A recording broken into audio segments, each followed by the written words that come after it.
The Republican times, खबर ही नहीं विश्लेषण भी। सलाम, नमस्कार, सत श्री अकाल। आप देख रहे हैं रिपब्लिकन टाइम्स। मैं रजूर रहमान। आज हम बीएन मंडल यूनिवर्सिटी के वजूद के खतरे से जो मंडरा रहा है उससे जुड़े कई सवालात हैं जो हमारा अनुभव रहा है यूनिवर्सिटी का पिछले कुछ सालों से। जो हमने देखा है यूनिवर्सिटी की गिरते ग्रेड को, तो उससे हमको एहसास हो रहा है कहीं ना कहीं कि बीएनएमयू के वजूद को खतरा है। कहीं ऐसा तो नहीं है कि पूर्णिया यूनिवर्सिटी को बनाने के बाद बीएनएमयू के वजूद को खत्म कर फिर यहाँ या तो मधेपुरा को या तो पूर्णिया शिफ्ट कर दे या दरभंगा शिफ्ट कर दे। इस तरह की आशंकाएं बीएनएमयू के हालात को देखकर मेरे अंदर आ रही है। इसलिए हमने सोचा कि इस मुद्दे पे बात होनी चाहिए, क्योंकि बीएनएमयू एक मात्र यूनिवर्सिटी नहीं है बल्कि मधेपुरा, सुपौल, सहरसा, इन तीनों कोसी क्षेत्र के लाखों बच्चों के भविष्य से जुड़ा हुआ सवाल है। क्योंकि ये बहुत ही पिछड़ा इलाका है और कहीं ना कहीं इस यूनिवर्सिटी की स्थापना इस पिछड़े इलाके के बच्चों को हायर एजुकेशन से जोड़ने के लिए तत्कालीन मुख्यमंत्री लालू प्रसाद यादव ने एक नायाब तोहफे के तौर पर दिया था। लेकिन कहीं ना कहीं इसके वजूद पर खतरा मंडरा रहा है। इस सभी बिंदुओं पर बात करने के लिए आज हमारे साथ हमारे स्टूडियो में तशरीफ लाए हैं वरिष्ठ पत्रकार और बीएनएमयू कर्मचारी संघ के अध्यक्ष जनाब पृथ्वीराज यदुवंशी जी।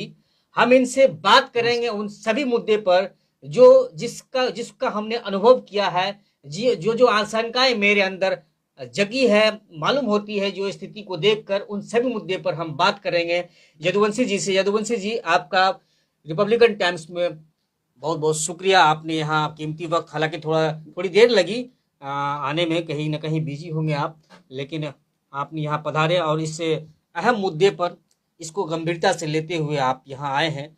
ये सवाल सिर्फ एक यूनिवर्सिटी का नहीं है, ये सवाल लाखों बच्चों का है, हमारे आपके, जिसको इतनी औकात नहीं है कि हम लोग बाहर के यूनिवर्सिटी में अपने बच्चों को पढ़ा सके। कल हो के हमारे बच्चे, आपके बच्चे उसी यूनिवर्सिटी से के जो स्टूडेंट बनेंगे, तो उन लोगों को इस तरह की जो हालात है जो फेस करना पड़ेगा, तो कहीं ना कहीं हम लोगों पर इस पर भी हमारे बच्चे सवाल करेंगे कि आप लोग पत्रकारिता करते थे कि क्या करते थे। बहुत ऐसे सवाल है। तो आप सबसे पहले बताएं कि पिछले दिनों लगातार 5 दिनों तक बीसीए के छात्र जो आंदोलन पर बैठे थे या कुछ छात्र नेता उसके नेतृत्व कर रहे थे, जिस तरह से बाज़ाब्ता आधिकारिक धरना स्थल परिसर में होने के बावजूद सभी को बाहर मजबूरन बैठना पड़ा, गिरफ्तारी हुई, कई तरह का दौर चला, वहां पर स्थिति परिस्थिति बनी। फिर लास्ट में दिल्ली से कांग्रेस के राष्ट्रीय प्रवक्ता अनुपम जी पधारे। उसके बाद दूसरे दिन पूर्णिया सांसद राजेश रंजन और पप्पू यादव पधारे। तब जाके वीसी साहब अपने चैम्बर से निकलकर, शायद अपने कार्यकाल में, अभी तक के कार्यकाल में, वर्तमान कुलपति महोदय पहली बार अपने चैम्बर से निकलकर धरना स्थल पे गए और आखिरकार उन्होंने सारी बात को मानी। जबकि पहले बताया जा रहा था कि फर्जी छात्र है, असामाजिक लोग बैठे हुए हैं, वो सारी बात खुद अपने आप से, आपने हमारी खबरों को देखा होगा, हम लगातार उस मामले को लेकर अपडेट कराते रहे थे कि किस तरह से खुद पहले फर्जी बताए डीएसडब्ल्यू साहब की फर्जी छात्र है, जाके चेक कीजिए। हमने चेक किया, सभी ओरिजिनल छात्र थे। फिर हमने कहा कि डीएसडब्ल्यू साहब सभी ओरिजिनल छात्र हैं, आप चल कर देखिए। तो उनका बचकाना बयान निकला कि आप लेके आइए, हम नहीं जा सकेंगे, मेरे कमर में दर्द है, मेरे पाँव में दर्द है। तो इस तरह की बातें निकली, तो जाहिर सी बात है अपने झूठे साबित हो गए। फिर उसके बाद 17 साल पुराना सिलेबस का जो आरोप था वो भी सिद्ध हुआ। खुद प्रोक्टर ऑन कैमरा ये कबूले है कि बड़ी अफसोसनाक बात है कि हमारे बीसीए के छात्रों को 17 साल पुराना सिलेबस से पढ़ाया जाता है। उस टाइम के कंप्यूटर जो सॉफ्टवेयर जो ईजाद था, उस सॉफ्टवेयर से बच्चों को तालीम अभी तक दी जा रही है। दुनिया कहाँ से कहाँ पहुँच रही है, बीएनएमयू के बच्चे 17 साल पीछे जा रहे हैं। तो सबसे पहले उसी आंदोलन को लेकर आप क्या कहना चाहेंगे? सबसे पहले रिपब्लिकन टाइम्स के जितने व्यूअर्स हैं, जो श्रोता हैं, मैं उसको प्रणाम करता हूं और आपको भी मैं धन्यवाद देना चाहता हूं। आप मेरे बहुत ही पुराने मित्र हैं और हम लोगों ने साथ पत्रकारिता की है। तो आपका सवाल बहुत ही मौजूद सवाल है सबसे पहले मैं आपको बता दूं कि मेरा जन्म बीएन मंडल विश्वविद्यालय में विश्वविद्यालय स्थापना काल से पहले हुआ। बिल्कुल। जब 10 जनवरी 1992 को 92 माननीय लालू प्रसाद यादव तत्कालीन मुख्यमंत्री, वर्तमान मुख्यमंत्री माननीय नीतीश कुमार जी, मंडल प्रणेता माननीय शरद यादव जी सहित बहुत सारे बिहार और देश के नेता इस विश्वविद्यालय का उद्घाटन करने आए थे। तो आपका नाचीज मित्र पृथ्वीराज रजवंशी उस मंच का संचालन कर रहा था। बेशक। तो उस दिन से मैं और हमारे प्रथम कुलपति, हमारे विद्वान कुलपति प्रोफेसर डॉक्टर रविंद्र कुमार यादव रवि रहे, और फिर उस समय से जो विश्वविद्यालय का इतिहास है मैं अपनी आंखों से देखता आ रहा हूँ। बहुत गहरा आपको अनुभव रहा है उसमें, लगातार आपने लंबे अरसे तक विश्वविद्यालय क्या कहते हैं कि विंग को आपने बाजाबता पत्रकार एक अनुभव लिया है। उसके बाद आप विश्वविद्यालय में भी कार्यरत है, तो जाहिर सी बात है हमसे ज़्यादा आपको अनुभव होगा, उसकी स्थिति परिस्थिति का आपको अंदाज़ा होगा। तो मैं सबसे पहले आपका पहला प्रश्न है कि विगत 5 दिनों तक जो आंदोलन चला तो मैं उसको जगह नहीं मिली। मेरा स्पष्ट मानना है, मैं पत्रकारिता में भी मास कम्युनिकेशन जर्नलिज्म में एमए किया हूँ। मैं पत्रकारिता का भी छात्र रहा हूँ, साइंस एंड टेक्नोलॉजी का भी छात्र रहा हूँ। और आप किसी भी भारत के नागरिक को अनुच्छेद 19(2) के तहत आप भारत का कोई भी नागरिक है, अगर वो शांतिपूर्ण ढंग से, लोकतांत्रिक ढंग से अगर वो आंदोलन करना चाहता है, अपनी बात को रखना चाहता है, तो देश का संविधान उसे इजाजत देता है कि उसे कोई भी नहीं रोक सकता है। बिल्कुल। तो पहली बार हमने देखा कि हमारे माननीय कुलपति महोदय विद्वान कुलपति हैं, कहने में कोई मुझे दूर नहीं, शिक्षक कुलपति हैं, लेकिन इस जगह मैं उनके इस बात से सहमत नहीं हूं उनके साथ। अगर छात्रों ने आंदोलन करना चाहा, अपनी बात रखनी चाहिए, अगर आंदोलन का पत्र आपको हस्तगत कराया, तो निश्चित रूप से जो अधिसूचित धरना स्थल है विश्वविद्यालय का, वो भारतीय संविधान के तहत उनको मिलना चाहिए। नंबर 1, पूर्व में मिला भी। नंबर 2, वो जो अधिसूचित धरना स्थल है, वो मैं आपको बताना चाहूंगा संपादक महोदय कि वो धरना स्थल बिहार सरकार मानव संसाधन विकास विभाग के पत्र के द्वारा राज्य सरकार राज्यादेश के अनुसार वो धरना स्थल पूर्व के हमारे माननीय कुलपति ए के राय साहब के समय में बनाया गया।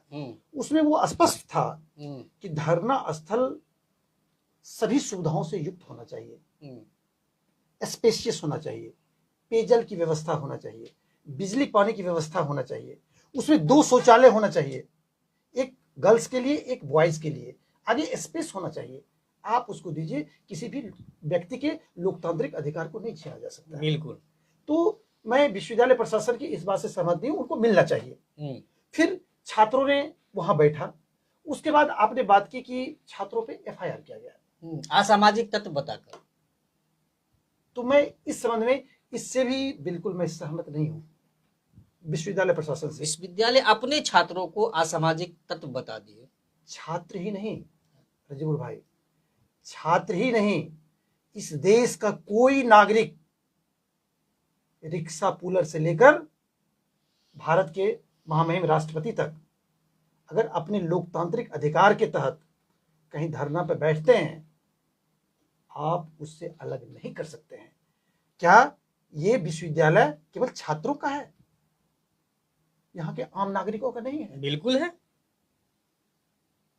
यहाँ के बुद्धिजीवियों का नहीं है? यहाँ के युवाओं का नहीं है? यहाँ के किसान मजदूर छात्रों का नहीं है? बिल्कुल है। सबका विश्वविद्यालय है ये, और सबको बोलने का हक है। अगर अच्छी व्यवस्था होगी तो लोग डंका के चोट पर कहेंगे कि विश्वविद्यालय बहुत आगे जाएगा। अगर कहीं ना कहीं कोई गड़बड़ होगा तो उंगलियां आपकी तरफ उठेगी। तो ये है। उसके बाद इसे मैं सहमत नहीं हूं। ये मेरे संघ का विचार है, क्योंकि मैं बीएन मंडल विश्वविद्यालय का मैं इम्प्लॉय हूं, इम्प्लाई के रूप में आज आपके सामने नहीं आया, मैं स्पष्ट कर देना चाहता हूँ। बिल्कुल। मैं बिहार राज्य विश्वविद्यालय एवं महाविद्यालय कर्मचारी संघ के अंतर्गत विश्वविद्यालय मुख्यालय कर्मचारी संघ का इलेक्टेड अध्यक्ष हूं। इसलिए मेरी नैतिक जिम्मेवारी है कि इस विश्वविद्यालय को बचाने में, इस विश्वविद्यालय को आगे ले जाने में, इस विश्वविद्यालय के मान, प्रतिष्ठा, यश, गौरव को आगे बढ़ाने में जो कुछ भी बन पड़ेगा मैं करूंगा और करता आ रहा हूं। बिल्कुल। क्योंकि आप जान रहे हैं कि मैं विश्वविद्यालय में लंबे समय, लगभग 25 वर्षों से पत्रकारिता से जुड़ा हूं। बिल्कुल। और मुझे कहने में कोई ये नहीं है कि 25 वर्षों में मैंने जो खबर चलाई, सैकड़ों खबर दैनिक जागरण के मुख्य पृष्ठ पे छपी, पूरे ऑल ओवर इंडिया के एडिशन में। ये मेरा सौभाग्य है। मुख्य पृष्ठ पे प्रथम खबर पृथ्वीराज यदुवंशी मधेपुरा करके। और मेरी खबरों पे 1992 से लेकर आज तक लगभग 10 विजिलेंस इंक्वायरी हुआ है, 10 विजिलेंस इंक्वायरी हुआ है। और यहाँ के माननीय कुलपति से लेकर बहुत सारे लोग जेल गए हैं।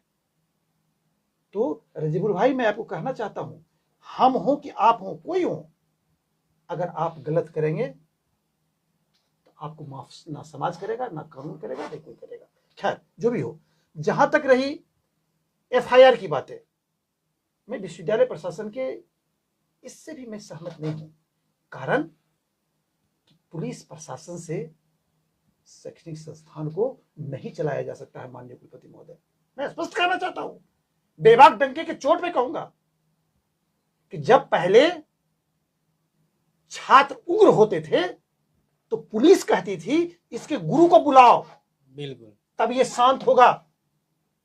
और आज कैसा परिवर्तन हो गया है कि अगर छात्र, अगर ये अपने मांग को रख रहे हैं या जो भी मांग हो, आप कह रहे पुलिस को बुलाओ, गुरु ही पुलिस को बुला रहे हैं। गुरु अभिभावक हुए ना कुलपति, अभिभावक। दूसरी बात मैं कहना चाहता हूं कि हमारे माननीय कुलपति इस विश्वविद्यालय कुल के कुलपति हैं, गार्जियन है।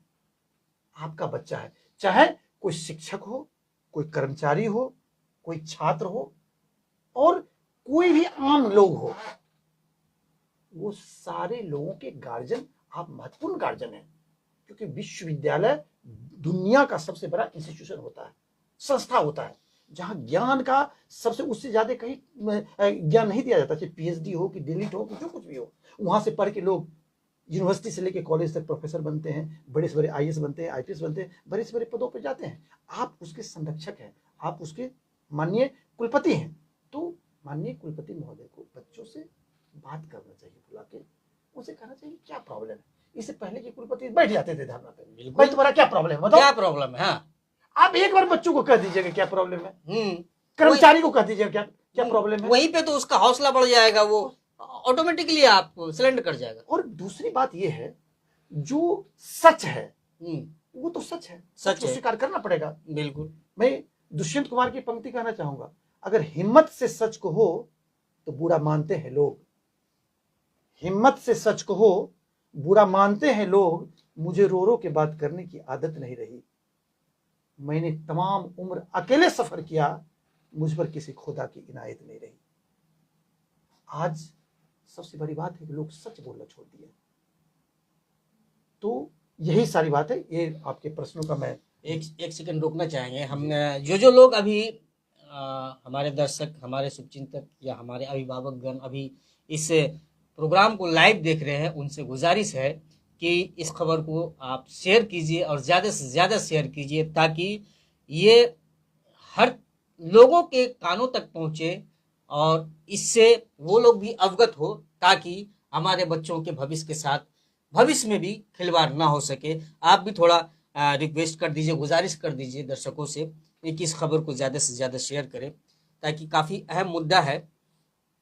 अपने तरफ से भी कह दीजिए। नहीं, मैं जो रिपब्लिकन टाइम्स और जो मेरे और जो भी व्यूवर्स हैं जो अभी देख रहे हैं इस लाइव को, आपसे करबद्ध प्रार्थना है कि इस न्यूज़ को आप शेयर करें और ताकि ज्यादा से ज्यादा लोगों तक ये और अपनी प्रतिक्रिया दें। और जो सवाल पूछना चाहते हैं विश्वविद्यालय का, वो सवाल भी आप हमारे मैसेज पे या टाइमलाइन पे आप पूछ सकते हैं।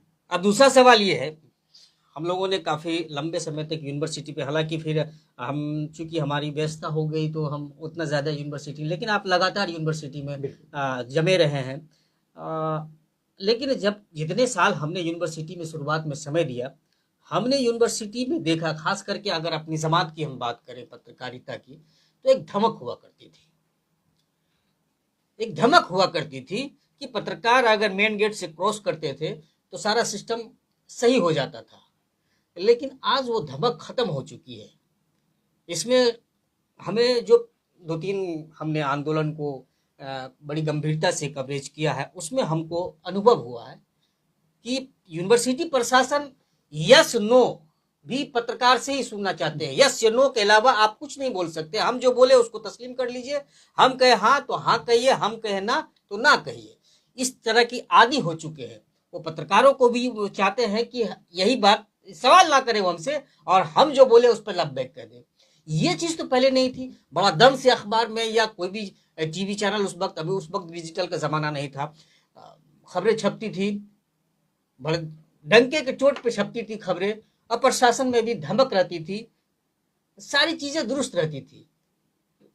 लेकिन अब तो पत्रकारों को भी मिलने से के लिए काफी सोचना पड़ जाता है यूनिवर्सिटी में। ये अलग बात है कि कुछ उनके चुनिंदा अपने मातहत होंगे पसंदीदा पत्रकार, तो उनको दिक्कत नहीं होती होगी। लेकिन आम बात करें तो आम पत्रकारों को भी बड़ी दिक्कत हो जाती है, जो जेन्युइन सवाल को लेकर यूनिवर्सिटी के कुलपति से मिलना चाहते हैं। तो आप उस दिन देख लीजिए, वार्ता चल रही थी, हमने कहा कि मुझे भी इजाज़त दे दिया जाए कि क्या बातें हो रही। तो उनके जो भी गार्ड होंगे या जो भी आदेश पालक होंगे, उनका कहना हुआ कि नहीं, आप नहीं जा सकते अंदर, आप अंदर नहीं जा सकते, ये सिर्फ छात्र नेता जाएंगे। चलो भाई जाओ। अब सोच लीजिए क्या क्या मंशा क्या है। मतलब प्राइवेट में आप किसी को बुलाकर क्या बात करना चाहते हैं, जबकि जिद पे अड़े हुए थे छात्र नेता सब। हम कहे कि देखिए जिद पे अड़िए मत, आपके पास भी मोबाइल, आप जाइए अपने से रिकॉर्ड कीजिए। हमसे चिढ़ होगी उनको शायद, या फिर कुछ ऐसी बातें करनी होगी जो उनको प्राइवेट करनी होगी। बिल्कुल। हाँ, लेकिन तो प्राइवेट बात होनी चाहिए। यहाँ तो आम बच्चों का सवाल था। देखिए, मैं रजूल लेकिन भाई, हमने एहसास किया बाहर बैठकर, काफी गहमा गहमी बहस हुई उस दिन। फर्स्ट टाइम जब पहली बार जब अनुपम जी कांग्रेस राष्ट्र प्रवक्ता आए थे, उसके बाद जो कुलपति महोदय से मिलने गए थे कुछ छात्र नेता, काफी गहमा गहमी का माहौल रहा। और कहीं ना कहीं ये कह लीजिए कि मतलब उस वक्त भी मानने को तैयार नहीं थे कि नहीं मेरी गलती है। लेकिन जो मांगे थी लगभग उस वक्त मांगे पूरी हो गई थी, तो बोला गया था कि लिखित में दे दिया जाए, क्योंकि यूनिवर्सिटी पदाधिकारी पहले भी ये लोग धरना पे बैठे थे। मौखिक बात हुई थी कि मान लिया गया, फिर बाद में वो बातें नहीं, मांगे पूरी नहीं हुई, तो लिखित की जिद हो रही थी। और फिर उसके बाद जजिस को लेकर फिर दूसरे दिन पर टला गया, फिर दूसरे दिन पप्पू यादव आए। लेकिन उस टर्म में जो भी बातें हुई, हमने एहसास किया कि काफ़ी गहमा गहमी में बहस हुई है। और कहीं ना कहीं यूनिवर्सिटी प्रशासन और कुलपति को सिलेंडर करना पड़ा है छात्र नेताओं के सामने में। उनकी मांगों को माननी पड़ी है कि नहीं, बोलना पड़ा, मानना पड़ा कि नहीं, ये सामाजिक तत्व नहीं, ये छात्र नेता और ये हमारे छात्र हैं और इनकी मांगे जायज है, हम इनकी मांगों को पूरा करेंगे। नहीं, इस संबंध में मैं रजबुल भाई मैं कहना चाहूँगा कि पत्रकारिता का ह्रास बिल्कुल पूरे देश में हुआ है और कमोबेश हमारे यहाँ भी हुआ है। लेकिन पहले मैं पत्रकारिता का छात्र हूँ और बहुत लंबा 25 वर्षों तक, 2.5 दशक तक लगातार एक्टिव रहा पत्रकारिता में। अभी भी हूँ, पत्रकार हूँ, ऐसी बात नहीं है, लेकिन मैं काफ़ी एक्टिव रहा। अब थोड़ा कम कर दिया हूँ। तो उसमें देखिए, पहले अकबर इलाहाबादी बहुत बड़े शायर हुए। उन्होंने पत्रकारिता पर लिखा कि खींचो ना कमानों को, ना तलवार निकालो, अगर तोप मुकाबिल है तो अखबार निकालो। बेशक इनकलाब पैदा करता है ये जो पंक्तियां है ना, ये अपने आप में लोगों के अंदर एक इनकलाब पैदा कर देता है कि तोप की जरूरत नहीं है, अखबार निकालो। अखबार निकालो, तोप से ज्यादा ताकतवर। क्योंकि उस समय, जिस समय अकबर इलाहाबादी थे, तोप से ज्यादा बड़ा हथियार नहीं था। राफेल नहीं था उस समय SU-57 नहीं था। उस समय कलम की उस ताकत थी, क्योंकि नॉलेज इज पावर। अब मैं बताता हूं, उसके बाद जब हरास हुआ तो हम जैसे शायरों ने लिखा कि अपने होठों पे हंसी, रूह में गम रखते हैं, देखिए कैसे जीने का हुनर हम रखते हैं।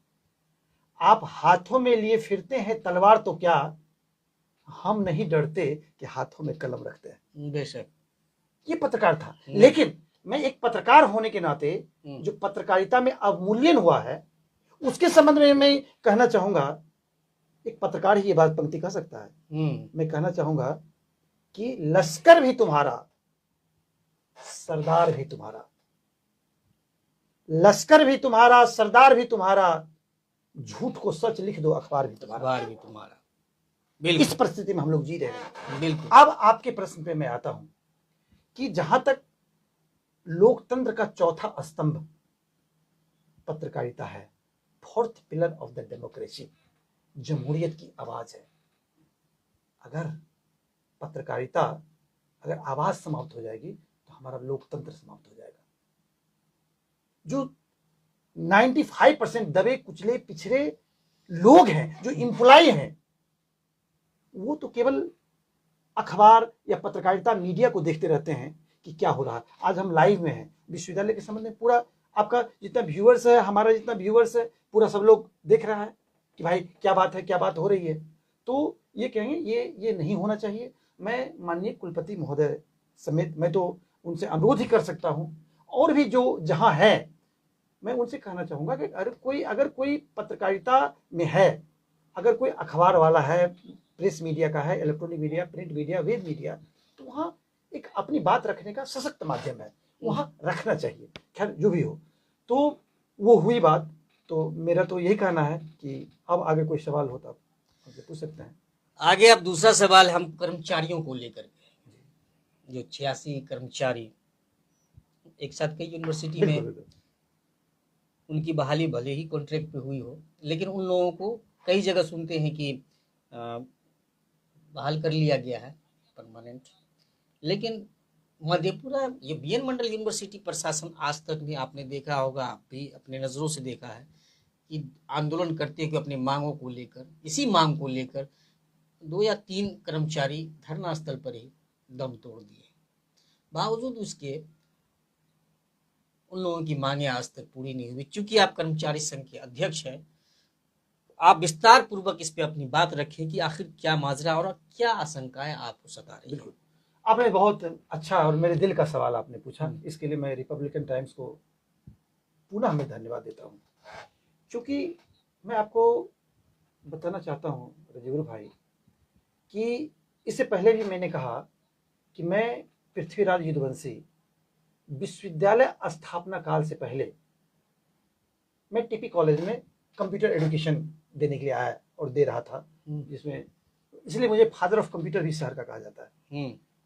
क्योंकि 91 में मैं आया था लखनऊ यूनिवर्सिटी से पढ़ के, और एक यूजीसी के माइनर प्रोजेक्ट के अंदर एक रूरल एरियाज में मैं केवल साल भर के लिए आया था ट्रेनिंग देने के लिए। यहाँ के बच्चों को पीजीडीसीए डीसीए पढ़ाता था, और फिर उसके बाद लेकिन मैं यहाँ का मोहब्बत, यहाँ का प्यार देके मैं यही करा गया, जाहिर सी और बात फिर है। इसके बाद जिंदगी में कहीं जाना भी नहीं है। मधेपुरा मेरी अंतिम, और यहाँ जन्म हुआ ना हुआ हो, लेकिन मेरा मिट्टी यही होगा, ये भी सत्य है। खैर जो भी हो, तो मैं आपको कहना चाहता हूँ कि जहाँ तक 86 कर्मचारी का सवाल है, ये कर्मचारी जब विश्वविद्यालय का स्थापना हुआ, ललित नारायण मिथिला विश्वविद्यालय से जब हम लोग अलग हुए, माननीय लालू प्रसाद यादव जिसमें माननीय मुख्यमंत्री थे, उनको हम धन्यवाद देना चाहेंगे रिपब्लिकन टाइम्स की ओर से कि आपके ब्रॉड सोच ने, सर्वव्यापी विश्वव्यापी सोच और सामाजिक न्याय की धरती पर, छोटी मोटी सोच की का इजाद नहीं है,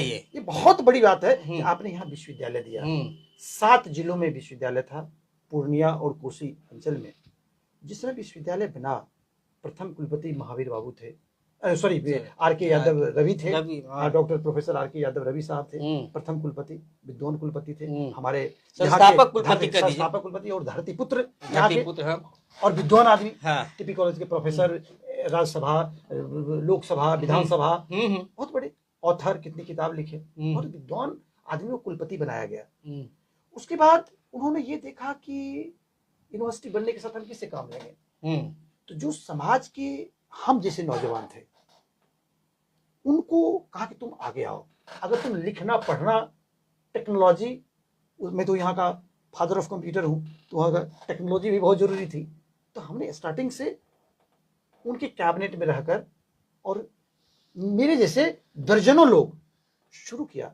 जिस समय पहले परीक्षा हो रही थी मिथिला यूनिवर्सिटी से अलग होने के बाद, हम लोगों ने परीक्षा लिया माननीय उच्च न्यायालय के इंटरफ्रेंस के बाद, तो रात भर एक भी कुर्सी विश्वविद्यालय में नहीं, कुछ भी नहीं, ना टेबल। वो तो कोसी प्रोजेक्ट के अंदर बिल्डिंग थी, बिल्कुल। उसी तो में उसको अखबार बिछाकर हम लोग रात भर एडमिट कार्ड परीक्षा के लिए बिना खाए पिए दौड़े, परीक्षा लिए, उसके बाद रिजल्ट दिए। उस दिन से लगातार 2-3 कुर्सी भी नहीं थे, टिपी कॉलेज से कुर्सियां आई। उस दिन से ये 86 कर्मचारी आज अपनी सेवा दे रहे हैं। विश्वविद्यालय का एक एक ईंट इस 86 कर्मचारी के लिए रोता है। आज समाजवादी आंदोलन की प्रोधा, देश के समाजवादी चिंतक मनीषी भूपेंद्र बाबू के नाम पर यह विश्वविद्यालय है। और आज इस विश्वविद्यालय में भूपेंद्र बाबू का कोई भी बर्धस्त पुत्र है, क्योंकि वो दबे कुचले पिछड़े लोगों की राजनीति करते थे, पीड़ित की राजनीति करते थे, बिल्कुल भूखे नंगों की राजनीति करते थे, बिल्कुल जमात की राजनीति करते थे, जात की नहीं करते थे। आज उनके सिद्धांत पे चल के वो आदमी विश्वविद्यालय का सींच के आज यहां तक विश्वविद्यालय आया है। आज गगनचुंबी इमारत बन गई है, आज एसी लग गए हैं, आज एक से एक डिलक्स, एक से एक मूविंग चेयर्स हैं।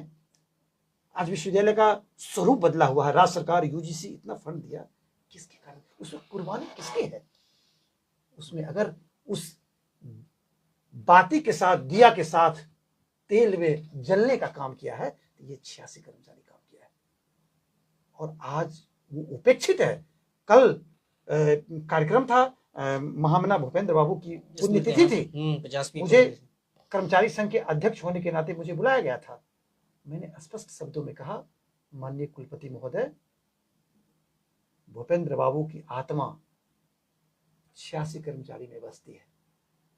आज वो मुफलिसी की जिंदगी जी रहा है, आज वो सड़क पे है, 2.5 साल से भुगतान नहीं मिल रहा है, भत्ता भी नहीं मिल रहा। आज वो अस्थाई है कर्मचारी, परमानेंट है। आप नहीं कर सकते कि मैं टेम्पोररी एम्प्लॉई हूं, अस्थाई कर्मचारी है। स्वीकृत विधिवत पद पर हम लोग नियुक्त हैं, विधिवत नियुक्त है, अस्थाई परमानेंट एम्प्लॉई है। और आज उसका बच्चा रोड पे है, आज वो रोटी के लिए दर दर ठोकता है। अरे जीबुल भाई, वो दुकान पे जाता है तो दुकान वाले लोग उसको देखते कहता तो भागता है, नहीं भागता है। जिस तरह भिखारी को नहीं डांटता होगा, आज हमारे 86 कर्मचारी को डांटता है।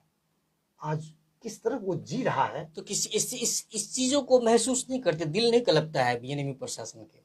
मैं इसके बाद इसमें मैं कहना चाहूंगा, अब देख लीजिए, हमारे विश्वविद्यालय में सबसे पहले मैं ये बोल देना चाहता हूं कि हमारे विश्वविद्यालय के गार्जियन होते हैं माननीय कुलपति। इस विश्वविद्यालय कुल के कुलपति होते हैं, सर्वोच्च मालिक होते हैं।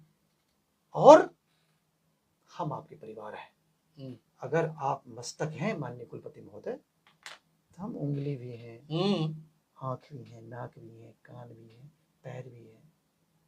और बिना आंख, नाक, कान, पैर के आप नहीं चल सकते हैं।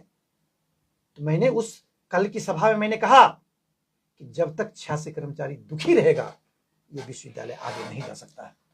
की आत्मा कलपती रहेगी, सच्ची श्रद्धांजलि भी नहीं होगी, सच्ची श्रद्धांजलि भी नहीं होगी। तो मैं आपको ये मैं कह रहा था कि जिसका गार्जियन, जो गार्जियन, मैं चाहता हूं कि माननीय कुलपति महोदय तक ये बात जाए, मेरी भावना उन तक जाए। उम्मीद है कि वो देख रहे होंगे। जो रजवीर भाई, आप, मैं यह बताता हूं, आप हमारे गार्जियन हैं, क्योंकि आपने 86 कर्मचारी विधिवत नियुक्त है, अस्थाई है। ये बात नहीं कि उसको टर्मिनेट हो गया है, सस्पेंड हो गया है। दर्जा क्यों नहीं मिला? मैं आ रहा हूं उस पर, मैं बिल्कुल तफसील से आ रहा है। जिस विश्वविद्यालय, जिस संस्थान का गार्जियन, मालिक खा रहा है, सैलरी मिल रहा है, आपका रोजी रोटी चल रहा है, उसी संस्था में आपके नीचे जिससे आप काम ले रहे हैं निरंतर, सुबह 10 बजे से लेकर 5 बजे, और 5 बजे के बाद भी 10 बजे से पहले भी जिनको काम है आते हैं हमारे कर्मचारी, निरंतर काम ले रहा है, वो भूखे हैं। आखिर माननीय कुलपति महोदय, आपको नींद कैसी आती है? बेशक आपको नींद कैसे आती होगी, एक सवाल है मेरा। कैसे नींद? आज संपादक महोदय, दर्जन भर इंप्लाई मर चुके हैं। विजय बाबू सबसे पहले, विजय शाह, शौकत भाई के बगल में घर है, बिल्कुल दवाई के अभाव में भी गुजर गया। हमारे 4th ग्रेड इंप्लाई, कितना स्वीपर हो कि इंप्लाई हो, दर्जन भर वो गुजर गया। आज एक दो दिन पहले भी एक, अब मैं बता रहा हूं, 2 दिन पहले हमारे विवेकानंद बाबू CCDC कार्यालय में कार्यरत थे, उनको हार्ट अटैक आया, 2.5 साल से वेतन नहीं मिल रहा है। कहीं ना कहीं लोगों ने ये मेडिकल कॉलेज है सहरसा में, कौन मेडिकल कॉलेज है, लॉर्ड बुद्धा के बाद, उसके बाद नहीं पता, एक और मेडिकल कॉलेज है, नाम हम आपको बता देंगे।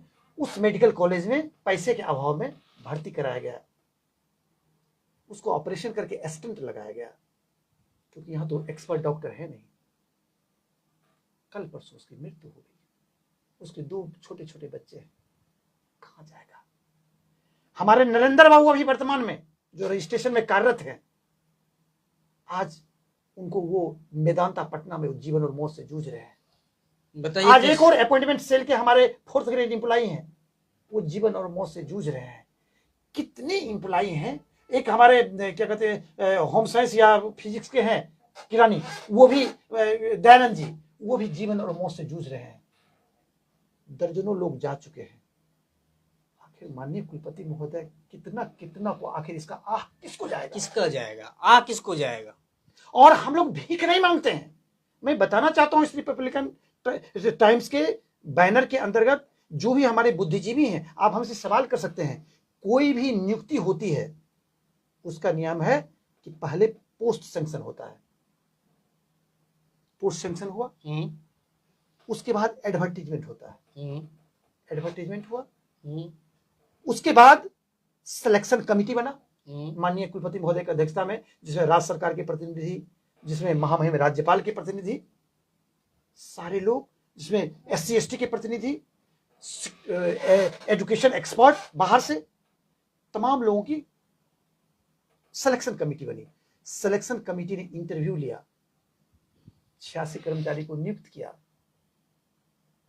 हम लोग ज्वाइनिंग लिए, ज्वाइनिंग लेने के बाद 8 साल तक वेतन उठाए। अब कहते हैं कि आपकी नौकरी गलत है। आप बताइए कहां गलत है? भारतीय संविधान के अनुसार आपकी नौकरी बैकडोर से तो आई नहीं, डायरेक्ट सरकार। और माननीय उच्च न्यायालय के आदेश, जब इतने वर्षों तक काम करते, माननीय उच्च न्यायालय के आदेशानुसार राज्य सरकार ने पद सैंक्शन किया। पद सैंक्शन करने के बाद उसमें एडवर्टीजमेंट, उसमें ये सिलेक्शन कमेटी, बजाबता प्रोसेस से बजाबता 100%। और हमारे माननीय कुलपति महोदय कहते हैं कि आपके प्रोसेस में गलती हो गई। मैं कल ही कहा था पुण्यतिथि पे, भूपेंद्र बाबू के पुण्यतिथि पे, कि माननीय कुलपति महोदय, अगर प्रोसेस में गलती हुआ, ये किसकी गलती है? क्या 86 कर्मचारियों की गलती है? बिल्कुल नहीं। किसकी गलती है? प्रशासन की। तो प्रशासन की गलती है, उस पर कार्रवाई करिएगा ना। हाँ, जो गलती किया उस पर आप FIR लॉन्च कीजिए ना। ये हिम्मत नहीं है आप में, आप उस पर FIR लॉन्च कीजिए। गरीब आदमी को गला काट रहे हैं, बिल्कुल, जो बोल नहीं सकता है, जो आपके पास जाने से डरता है, जो भय के वातावरण में जी रहा है, वो चाह रहा कि कल हम रहे कि नहीं रहे, उसका अस्तित्व अंधकार है। एक दिया तक जल नहीं दिखाई दे रहा कि हम वहां जाएं। पेट की आग अब दीवार की लपेट तो ला चुकी है। सारे बोलने की स्थिति में नहीं है संपादक महोदय। रोटी मांगते हैं, आधी रोटी खाता है तो कहता है कि वो दे दे, भिक्षाटन करने के लिए मजबूर है। क्या आप तक वो आह नहीं जा रही है? आपके पास स्वीपर जाता है सुबह सुबह, वो भूखा है, 2.5 साल से आप काम करवा रहे हैं। आपके पास खाना बनाता है, 2.5 साल से वो भूखा है। आपके पास माली काम कर रहा है, फूल खोल रहा है, वो 2.5 साल से भूखा है। आप ऑफिस में आते हैं, आपका प्यून से लेकर, आपका कर्मचारी से लेकर, आपका बराबर तक भूखा है। आपका काम करता है, छात्रों की समस्या का समाधान करता है। आप कहिए कि कौन कर्मचारी 86 कर्मचारी में आपकी समस्या का समाधान नहीं करता है? आपको आह नहीं लग रही है? आपका कलेजा नहीं है? आज से पहले AK राय वाइस चांसलर थे, उस समय लोगों ने शिकायत किया था, पेमेंट हम लोग को बंद हो गया। उन्होंने कहा कि मैं पेमेंट उस समय लूंगा जब 86 कर्मचारी को मैं रोटी दूंगा। ये अभिभावक का काम ये हुआ। ये संपादक महोदय, हम्म, उन्होंने नहीं लिया भुगतान। 2 महीने के बाद उन्होंने वित्त समिति बुलाई, सिंडिकेट बुलाया, सीनेट बुलाया, और हम लोगों को कहा कि जब तक राज्य सरकार रोके, जब देना होगा दीजिए। हम अपने इंटरनल रिसोर्स से 3rd ग्रेड को 25,000 और 4th ग्रेड को 20,000 देंगे, और बरसों तक वो चलता रहा सिलसिला। और इनके आने के बाद रुक गया। बताइए कितना बड़ा दिल था उनका। दुनिया का कौन न्यायालय, एपेक्स कोर्ट हमारा है, माननीय सर्वोच्च न्यायालय, वो कहेंगे कि आप जिस आदमी से काम कर रहे हैं उसको मजदूरी नहीं दीजिएगा? सवाल पैदा नहीं। काम क्यों ले रहे हैं? हत्या कर दीजिए ना, वही अब तो रहा है। टर्मिनेट कर दीजिए, टर्मिनेट नॉट इन हियर। अब क्यों नहीं किए? अब काम ले रहे हैं और पैसा नहीं दे रहे हैं।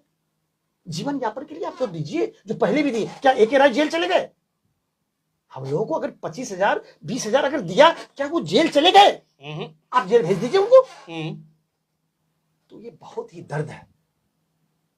दर्द दिल छुपाने की कोशिश में हूं, मुस्तकिल ये बोलते हैं कि प्रोसेस में गलती है। प्रोसेस में गलती किसकी गलती है बता कीजिए? क्या हमारी कर्मचारी गलती की तो नहीं है। अगर सर कर्मचारी की, जितने व्यूअर्स मैं उनसे भी कहना चाहता हूं, अगर मेरी गलती है, अपॉइंटमेंट आपने किया है, कुलपति ने किया है, आपका सिलेक्शन कमेटी किया है। दूसरी बात मैं आपको बता रहा हूं, एक और माकूल सवाल जो आपके जहन में भी नहीं होगा। माननीय उच्च न्यायालय के आदेश से 2 जगह बहाली निकली।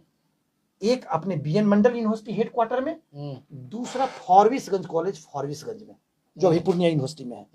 दोनों का 7 बहाली, 7 सिलेक्शन कमेटी, सब कुछ सेम। आज 52 कर्मचारी वहां के विधिवत नियुक्त हैं, उनको कोई दिक्कत नहीं, उनको वही सरकार, वही विश्वविद्यालय, सारा सेम सब चीज, सेम सब कुछ, सेम सिलेक्शन कमेटी, एक भी इधर सुधार नहीं। तो फिर दोहरी नजरिया क्यों नजरिया है? मैं सवाल करना चाहता हूं। अब तो हमको बताइए, एक साथ फॉरबिसगंज कॉलेज का है, उसका नौकरी ठीक है, सेम प्रोसेस से हुआ, सेम आदमी किया, और हमारा गलत है। तो कहीं ना कहीं हम लोग के जहन में है कि अगर इसमें गलती हुई है, मैं डंके के चोट पे कहना चाहूंगा कि 86 कर्मचारी में 75% दलित हैं, पिछड़े हैं, अकलियत हैं, दबे कुचले लोग हैं। इसलिए लोगों को लगता है कि इसको पैर से रगड़ दो। लेकिन मैं कहना चाहूंगा कि न्याय है, न्याय मिलता रहा है, हम लोग हैं, और माननीय उच्च न्यायालय ने न्याय दिया। उसके बावजूद हाईकोर्ट का ऑर्डर है, हाईकोर्ट के ऑर्डर का भी अवहेलना हो रहा है। अवहेलना हो रहा है। जब नहीं दे रहा फिर हम लोग कंटेम्प्ट में गए, कंटेम्प्ट का फैसला होगा, फिर देखा जाएगा क्या होता है। न्यायालय का मेरे पक्ष में है। मतलब कि अपने जेब से कुलपति महोदय पैसा देंगे क्या, जो इतना दर्द हो रहा है? अब उनसे सवाल करिए, हम भी तो सवाल करते हैं उनसे। अब सुने तब तो, सवाल तो ये है, सवाल सुने तब तो। मैं एसोसिएशन का अध्यक्ष हूं, आज से नहीं, शुरू से महासंघ का पदाधिकारी हूं। आज तक कभी इस मुद्दे पे बात नहीं हुई, 86 कर्मचारी के साथ बात नहीं हुई। वो कहते हैं कि आप जाके रजिस्ट्रार से बात कीजिए। अब बताइए रजिस्ट्रार साहब, तो क्या पॉलिसी डिसीजन आप करेंगे? वो उनके पास जाइए, वो कहेगा हम क्या कर सकते। मैं जानता हूं उनका पावर, उनका लिमिट है। ये आप ये जान लीजिए कि अगर जो काम कर रहा है, अगर थोड़ा सा भी 20,000 25,000 कभी करके दे दिए होते तो आज लोगों का सांस चलता रहता। बिल्कुल, आप जिस तरह से बता रहे हैं कि आर्थिक स्थिति सही नहीं रहने के कारण, दवाई के अभाव में, इलाज के अभाव में लोग दर्जनों मर चुका और मरने के लाइन पे। अरे दो अपनी आंखों से हमने देखा, धरना स्थल पे इमाम को लेकर बैठे थे, वहीं पे डेट 2 कर्मचारी हमारे धरना स्थल पे धरते थे। हाँ, वहां से अर्थी उठी उनकी। एक मल्लिक, एक जनेश्वरी यादव, दोनों वहां मर गए, वहां से अर्थी उठी उनकी। क्या कीजिए फिर? और अगर पैसा होता तो जाके एम्स में या क्या कहते हैं दिल्ली जाके आज इलाज करा दे, आज वो भी रहते। कर्मचारी सब तो डिप्रेशन में है, डिप्रेशन से हार्ट अटैक आ रहा है, कई तरह की गंभीर बीमारियां हो रही हैं। आप बता दें, मैं रिपब्लिकन टाइम्स से मैं कहना चाहता हूं माननीय कुलपति महोदय आपके माध्यम से, कि आप कर्मचारी की कहां गलती है वो तो बताइए। वो आप बता नहीं रहे का प्रोसेस में गलती है, तो प्रोसेस करने वाले को, करने वाला कौन था? हमको क्यों गरीब को फांसी दे रहे हैं? ये आह लगेगी, मैं कह रहा हूं, उम्र खत्म, आह लगेगी, लोगों की आह लगेगी। ये आह जाया नहीं जाएगा, और गलत करने वाला का अंत भी बहुत गलत होता है। देखिए, जब से वर्तमान कुलपति महोदय जी आए हैं, यहाँ का चार्ज संभाले हैं, तब से एक हिटलर शाही वाला एक माहौल वहाँ दिख रहा है। छात्र नहीं मिल पाता है कुलपति से, कर्मचारी नहीं मिल पाते हैं, पत्रकार कुछ चाहता है सवाल कुछ मामला हो तो उस पर जाके मिले, वो नहीं मिल पाते हैं। कई पदाधिकारी हैं अन्य विभाग के भी, वो भी तरस जाते हैं मिलने को लेकर। जो आप कहिए कि आप नीचे वाले पदाधिकारी से मिले तो वो कहते हैं कि हमारा पावर सीमित है, हम अपने लिमिट में दायरे में रहेंगे, हम क्या कर सकते हैं, कुलपति महोदय करें। अब कुलपति महोदय से मुलाकात नहीं हो पाती है तो समस्या का समाधान कैसे होगा, तो बड़ा समस्या है। अब कुछ सवाल ले लेते हैं, बहुत सारा सवाल हाँ, लोगों व्यूअर का आ गया है, हम बारी बारी सभी का पढ़ेंगे।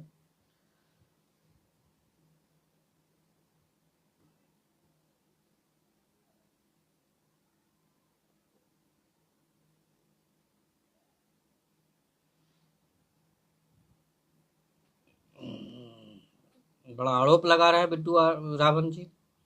ये विश्वविद्यालय के कुलपति आरएसएस और बीजेपी को अड्डा बना दिए हैं। विश्वविद्यालय को जाति पद देखकर पद देते हैं और गुलाम बनाकर पदाधिकारी को रखना चाहते हैं। ये बहुत बड़ा आरोप है।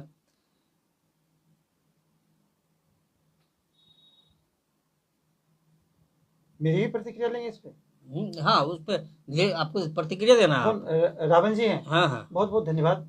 लेकिन मैं रिपब्लिकन टाइम्स से कहना, मेरी भी एक लिमिटेशन है। मैं कर्मचारी संघ का अध्यक्ष हूँ, मैं बिल्कुल मुद्दे पे बात करूंगा। वो क्या आरएसएस है कि क्या है उस पर मैं नहीं जाना चाहता हूँ, वो हमारे माननीय कुलपति महोदय हैं। बाद बाकी समाज को क्या करना है, क्या बोलना है, आप अपना ये कीजिए। इस मुद्दे पे मैं कोई जवाब नहीं। बिल्कुल, वो हमारे गार्जियन है।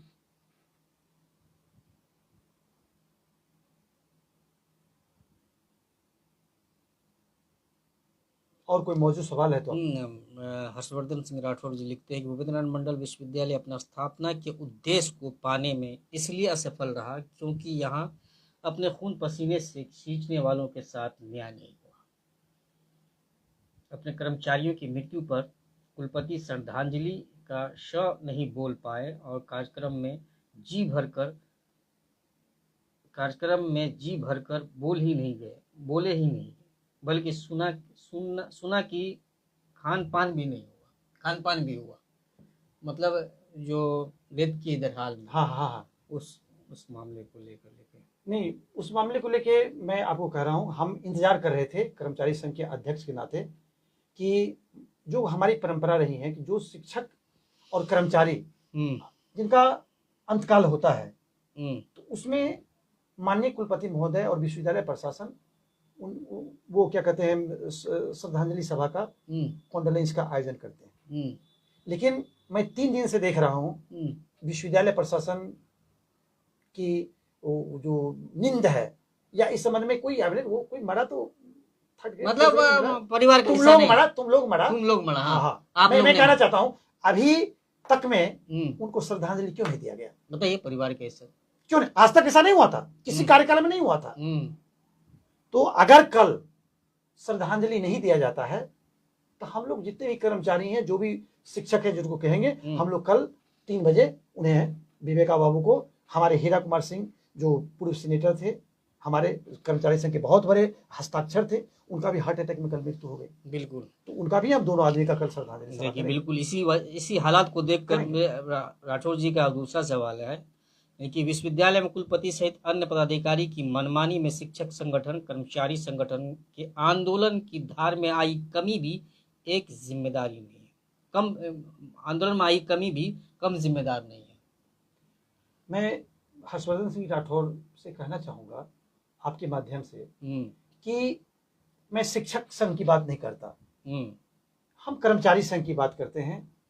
माननीय कुलपति महोदय के आने से पहले हम लोग लगभग 4 महीनों तक अनवरत आंदोलन में थे। फिर विश्वविद्यालय प्रशासन और सामाजिक लोगों के ये से फिर उसके बाद हम लोग विश्वविद्यालय में ज्वाइन किए। उसमें माननीय कुलपति महोदय की भी भूमिका है, उनका भी आए तो आने के बाद बहुत अच्छा प्रेम था 86 कर्मचारियों के प्रति उनका। आज भी है, आज भी गड़बड़ नहीं है, लेकिन कुछ तो मजबूरियां रही होंगी, यूं कोई बेवफा नहीं होता। पता नहीं क्या मजबूरी? इशारा है, क्या मजबूरी है, मैं उस मजबूरी को नहीं जानता। विद्वान है, क्योंकि विद्वान आदमी, विद्वान शिक्षक है, विद्वान शिक्षक हमारे कुलपति बने हैं, हम कैसे कहेंगे कि वो संवेदनशील नहीं होंगे? लेकिन हम लोगों के केस में क्यों नहीं संवेदनशील हो पा रहे हैं? आपके माध्यम से मैं हाथ जोड़ के माननीय कुलपति महोदय से प्रार्थना करता हूं, अब बहुत हो चुका, अब हमें गले लगा लीजिए, अंगीकार कीजिए। बिल्कुल बिल्कुल, प्रार्थना है आपसे, अगर काम करने वाले को अगर आप रोटी देंगे तो अगर ईश्वर ऊपर में है तो आपको दुआएं देंगे, नहीं तो फिर हम तो कुछ नहीं कर सकते। हम तो मर ही रहे हैं, मरता आदमी, जिंदा लाश क्या कर सकता है? हर्षवर्धन जी, जो व्यक्ति, जो कर्मचारी 2.5 साल से भूखा है, उसकी क्या मनः स्थिति हुई होगी आप जान सकते हैं। मनीष जी एक सवाल कर रहे हैं, कौन? एक प्रश्नवाची सवाल किए हैं मनीष कुमार जी, मनीष कुमार। सामाजिक न्याय की धरती पर तथाकथित समाजवादी नेता क्यों मौन है की बर्बादी पर? मनीष जी, आप युवा नेता हैं, कांग्रेस के बहुत बड़े, NSUI के बड़े पद पे आप राष्ट्रीय स्तर पे रहे हैं, हम आपको धन्यवाद देते हैं, आपके संघर्ष को प्रणाम करते हैं, सलाम करते हैं। जहां तक बात रही कि सामाजिक न्याय की ये धरती है, मैं कहना चाहूंगा कि देश में अगर सामाजिक न्याय की धारा कहीं से प्रस्फुटित होती है तो वो हमारा कोशियांचल का ये मधेपुरा है। बिल्कुल।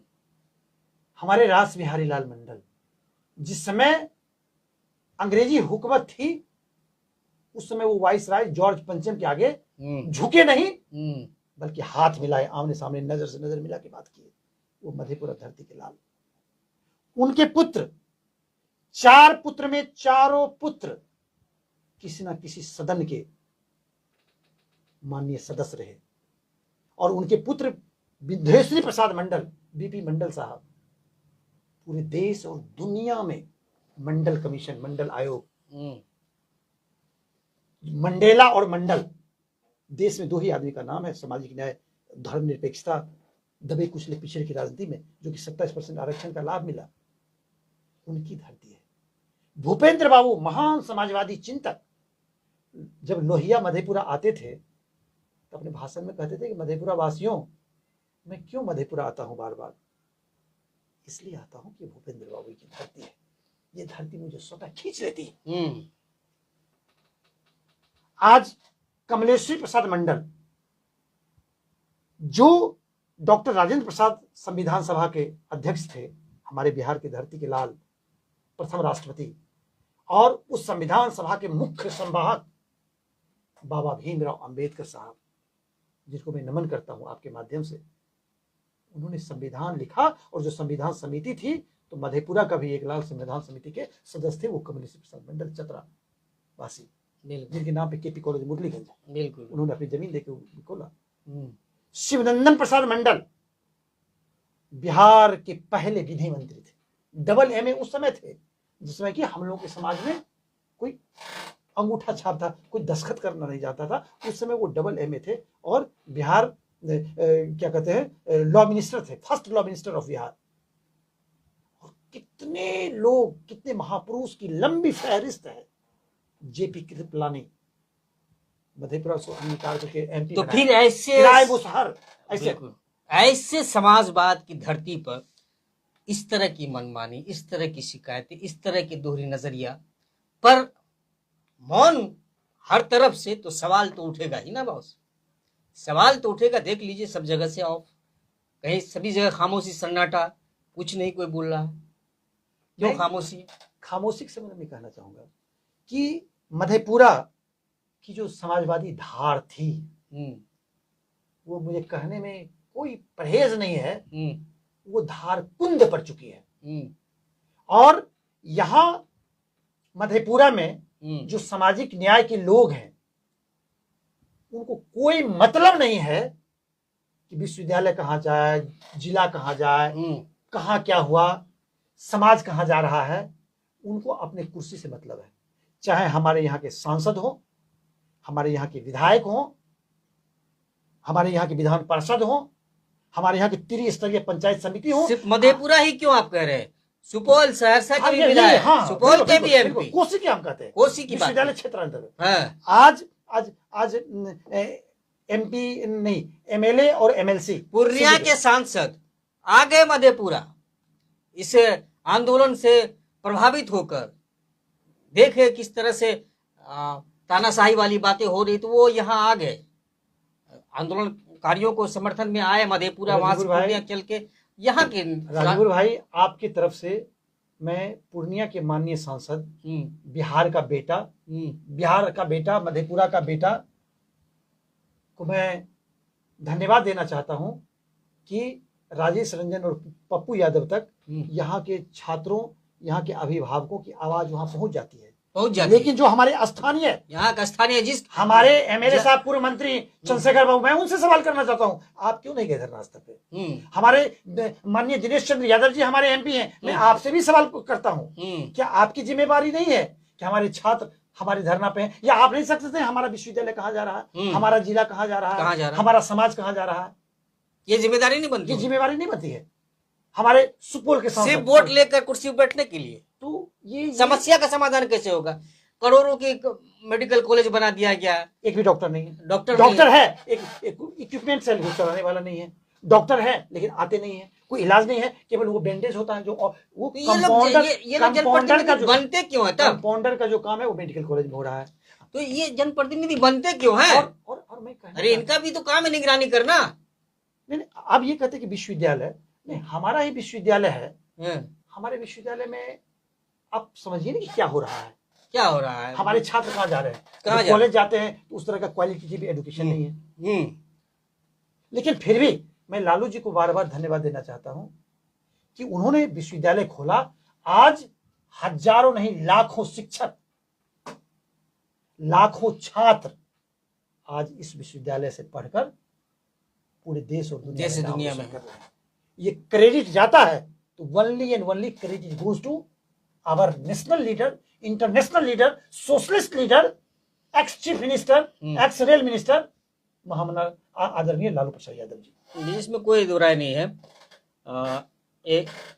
एक बड़ा आरोप ये भी लगा रहे मनीष जी कि जिस व्यक्ति पर विजिलेंस जांच बैठी हुई है उसे ही प्रॉक्टर बना दिया गया, जो अनुसूचित जाति के कोटा पर ओबीसी होकर डिग्री लिया है, ऐसे लोग ही कुलपति के पहलवानी कर रहे हैं। दूसरा, राजकुमार कोई हैं, वो लिखते हैं कि आज बीएनएमयू का अस्तित्व खतरे में है, लेकिन यहाँ के सांसद विधायक आज तक कभी संसद और विधानसभा में या राज्यपाल महोदय के समक्ष आवाज नहीं उठाए। देखिए, जनता तो सब चीज वाच कर रही है ना बॉस। बिल्कुल। जनता भले इतनी इस महंगाई के दौर में या जितना भी संघर्ष, आजकल लोगों का जिंदगी एक संघर्ष हो गया है। सही से लोग कहिएगा खुशहाली से कोई जी रहा है तो शायद ही कुछ लोग होंगे, वरना लोग को 2 जून की रोटी पुराने में हालत खराब हो जाती है, उसी में लोग परेशान हाल रहते हैं। उनके पास इतना वक्त नहीं है कि वो अपना इस समय देकर इस बात को जाके सवाल करे या उस पर समय देकर आंदोलन करे, उनके पास समय नहीं है। लेकिन वो भी समझ रहे हैं कि यूनिवर्सिटी को बर्बाद किया जा रहा है। अगर यही टेंडेंसी बनी रही तो आने वाले नस्लों को उनका क्या हाल होगा? नहीं, ये तो बहुत ही दुर्भाग्यपूर्ण है। हम लोग अभी आपको बताया कि 86 कर्मचारी का एक मामला ले लीजिए, पेंशनधारियों का भी मामला है, पेंशनधारियों का भी मामला है। तो कौन, सब कर्मचारी परेशान है, छात्र परेशान है, सब लोग तो परेशान ही हुए। एक भय का माहौल है, आज मुझे कहने में कोई दिक्कत नहीं है। आज छात्र जाते हैं आंदोलन करने, FIR हो रहा है, इससे पहले कभी नहीं हुआ था। असामाजिक बताया जा रहा है, उसको असामाजिक बताया जा रहा है, रोड पे फेंक दिया जा रहा है। उधर मैं आपके एनएच के बगल में, एनएच के सट कर 4 रात गुजारा है सभी छात्र नेता, छात्र BCA के छात्र। सोचिए, अगर थोड़ा सा ब्रेक किसी के गाड़ी का अनियंत्रित हो जाए, किसी के ड्राइवर का गाड़ी पर से काबू हट जाता और डायरेक्ट स्पॉट डेड, बिल्कुल कौन जिम्मेदार? वो हम लोगों को भी लग रहा था कि ये बहुत अच्छा नहीं हो रहा है, ये अच्छा नहीं है, ठीक नहीं है। रात में बारिश हो रही थी, रात में बारिश होती थी तो मंदिर में जाके शरण लेता था वो लोग। पानी लेने के लिए रात में मना कर दिया गया। एक लाइन, जो बिजली की लाइन के लिए तार खींच लेते, उसके लिए मना कर दिया गया। ऐसे कोई अपने छात्र से करेगा? ये है कि अब हमको लगता है कि इस आंदोलन के बाद माननीय कुलपति महोदय को संवेदना जगह है। और आने वाले समय में, आने वाले दिनों में, क्योंकि उनका 1.5 साल हो गया। मैं आपको बताता हूँ रजगुरु भाई, 3 साल का कार्यक्रम होता है, कार्यकाल होता है माननीय कुलपति का। माननीय कुलपति महोदय, 1.5 वर्ष आपके बीत चुके हैं। आपको जहां जाना था टॉप पे, आप वहां से चले गए। अब अवसान आपका है, आपको नीचे उतरना है। 1.5 साल ऊपर चढ़ना है, 1.5 साल नीचे उतरना है। और 1.5 साल हो गया तो 1 साल और 6 महीना पहले तो लोग महामहिम के यहाँ से ही आ जाता है कि आपको वित्तीय अधिकार नहीं है, ये नहीं कर सकते हैं, वो नहीं कर सकते हैं। तो आपके पास मात्र 1 वर्ष बचे हैं। तो मैं आपसे अनुरोध करूंगा, 1 वर्ष कम नहीं होता है। हमारा दिल की गहराइयों से आपसे अनुरोध है, आप आए और बात को बिसरे। जो आपके मन में अगर हमारे कुछ ऐसा काम कर जाए, कुछ कर जाए कि इतिहास आपका नाम ले। अब अच्छा, भूपेंद्र बाबू की आत्मा को शांति मिले। आज सब लोग परेशान हैं और आपके हाथ में सब कुछ है। तो हम तो यही कहेंगे, हम तो दुआ ही करेंगे, ईश्वर उनको शक्ति दे कि और 1 साल तक विश्वविद्यालय का नाम। जैसे हमको जानकारी मिल रही है कि कुछ लोग हैं जो उनको गलत मोटिवेट कर रहे हैं, कुछ लोग। अरे कुछ लोग क्या कहते हैं, मैं पहले ही मैं बताया भाई, और आप मुझे शुरू से जानते हैं, इस विश्वविद्यालय में संघर्ष के कारण मेरा कितना बार ट्रांसफर हुआ। बिल्कुल, आपको भी कम परेशान नहीं किया, जेल की तक सलाखों के पीछे जाना पड़ा। बिल्कुल, कितने केसेज हुए। बिल्कुल। और इस विश्वविद्यालय के खिलाफ मैं बोलता रहा, और आज इस विश्वविद्यालय में मैं दावे के साथ, और मैं बहुत गर्व से कहना चाहता हूं कि जो भी विजिलेंस इंक्वायरी हुआ है इस विश्वविद्यालय में, बड़े बड़े लोग जेल गए हैं, सारा इंक्वायरी यदुवंशी के द्वारा हुआ है और करवाया है। क्योंकि हमारा स्पष्ट कहना है कि अगर किसी व्यक्ति को सम्मान नहीं मिलेगा, एक चींटी भी अगर हाथी उस पर पैर रख देता तो उसको काट लेता है। तो मेरा ये कहना है कि आप 1.5 साल के बाद आप चले जाइएगा, लेकिन उसके बावजूद भी माननीय कुलपति महोदय, आपका नाम लोग ले, आपको लोग याद करें अच्छे कुलपति के रूप में। आपने अभी ए के राय साहब का नाम लिया, डॉक्टर प्रोफेसर आर के चौधरी जी का नाम लिया, जो कि आज 86 कर्मचारी को नौकरी दे के गए। आर के चौधरी साहब दरभंगा के थे, इनके सीनियर थे। आज वहीं से आप भी आए हैं, वो भी ब्राह्मण थे। सामाजिक न्याय की धरती पर अगर लोगों को कुचलिएगा तो आप पर उंगली उठेगी कि आप ब्राह्मण कुल के हैं, इसीलिए लोगों को सता रहे हैं। पहले हमको ये नहीं कहना था, नहीं उठ रही है। आप लोग कहेंगे, लोग कह रहे हैं, नहीं कहेंगे, आप विद्वान आदमी हैं, हम जाति पाति में नहीं जाते हैं। नहीं, लोग कहीं ना कहीं सवाल ये, आप देखिए, आप इसमें देख लीजिए कितना कमेंट आ रहा है उससे संबंधित। लोग कहेगा आपको सुनना पड़ेगा कि आप मनोवाद के संरक्षक हैं। क्यों सुनिएगा? क्योंकि आप ऐसा काम कर रहे हैं। तो ये सब चीजें को अब बोलना नहीं पड़े, रिपेंट करने का हमने जो महसूस किया है कि कुछ लोग हैं जो मिसगाइड करते हैं हमको। इसमें मैं कहना चाह रहा हूं, मैं भूल जाऊंगा। कल वो माननीय कुलपति महोदय भाषण दे रहे थे भूपेंद्र बाबू के पुण्यतिथि पे, मैं गंभीरता से सुन रहा था। वो बहुत ही गर्व से बोले कि इस विश्वविद्यालय में कोई काम करने वाला नहीं है, मात्र 3-4 कर्मचारी हैं मेरे ट्रस्टेड, उसके साथ मैं ही काम करता हूं। आज तक तो कोई कुलपति नहीं बोले, आज सैकड़ों कुलपति है, आज यदुवंशी है। आप कौन काम लिए हैं हमसे? आज तक बता दीजिए कौन काम लिए हैं? कोई काम नहीं लेते। मैं जाता हूं वहां 10 से 5 रहता हूं, दस्तखत बनाता हूं, कोई काम नहीं है मेरे पास। आप कहते हैं कि कर्मचारी नहीं है, 3-4 कर्मचारी से काम लेते, फिर इतना लोग को नौकरी अपॉइंटमेंट क्यों दिया सरकार ने? क्यों किया? आप अपने मुंह से बोलते हैं कि 3-4 ट्रस्टेड कर्मचारी हैं। माननीय कुलपति महोदय, हम लोग को भी ट्रस्ट में लीजिए। जब हम लोग इस